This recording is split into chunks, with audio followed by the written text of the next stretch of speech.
Apartment living can be either a blessing or a curse. I'm a single male in my 30s, recently out of a relationship.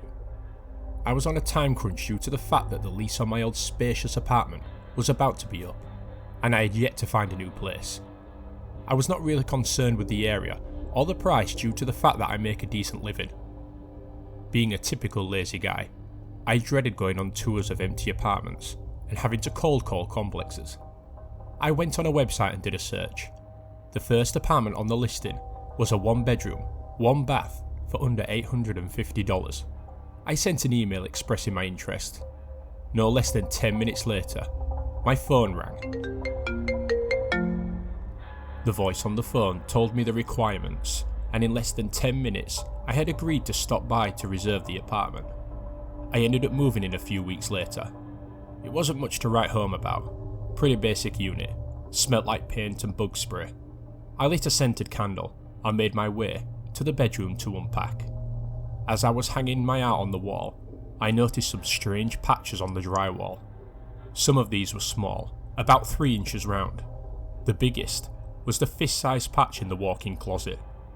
The thing that got me questioning the safety of the apartment was the door frame had been replaced, as if it had been kicked in. I took pictures to show the landlord as proof of pre-existing damage. After a while, the smell of paint started to get to me.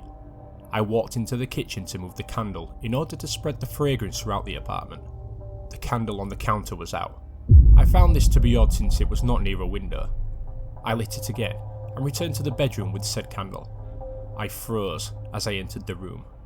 The box I had been unpacking was on its side and the contents were all over the place.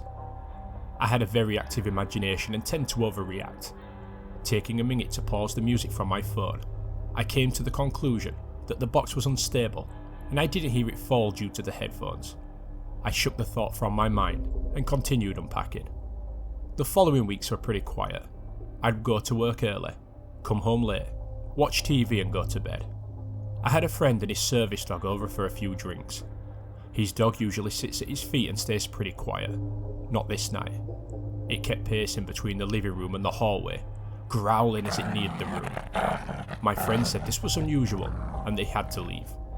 That night, I woke up at 2 AM to use the bathroom. On my way back, I walked past the walk-in closet and out of the corner of my eye, I saw him. He was a young male in boxer briefs. He had his back to me bent over a duffel bag in the closet. I could hear him talking to himself and listening as if he was conversing with another person. I slammed the door to the walk-in closet and asked Siri to dial 911 as I ran out of the apartment. The first unit arrived with lights and sirens. The officers made contact with me and asked if the suspect was still in the apartment and if he was armed. I told the officers that I wasn't sure. They then proceeded into the apartment with their guns drawn. I heard them announce themselves as they conducted their search. After a few minutes, they came out weapons holstered. The first officer said that no one was in there and asked me how much I had to drink since he noticed the beer cans from the previous night in the kitchen trash. I told him that I had consumed a few, but I wasn't even buzzed. He mumbled to himself and said his partner would take down a few details for the police report. His partner asked me the basics. He looked back at his partner who was back inside the cruiser with the door shut. Turning off his body cam, he asked me what I knew about the unit I was renting and how long was my lease. I told him the length of my lease and that I didn't know much about the history of this place. He sighed and told me that 6 months ago, the police had responded to reports of an armed tenant. The neighbours had called in about his strange actions and threats. When the police arrived, he had barricaded himself in the bedroom and was armed. They attempted to talk him down, but he began firing out the window. They had no choice but to kick in the door to the bedroom and put him down. I watched the officer in silence as he finished his tale. Before turning on his body cam, he asked me if I was religious. I responded that I was Catholic.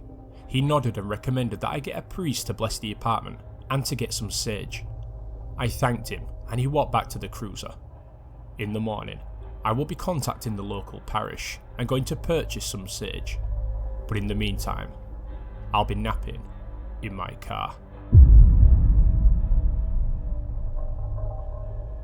This week's shoutouts go out to Green Death, Jacqueline Vrooman, Dr. Grimm, 666, Charlene Davis of Shah's Fascination, Retro Fighting Nerd, Matthew J. Bauer, Levia D, Alec Leeburn, Pizzle the Clown, The Creepy Collaborative, and a big happy birthday to Tata of Tata's True Scary Stories.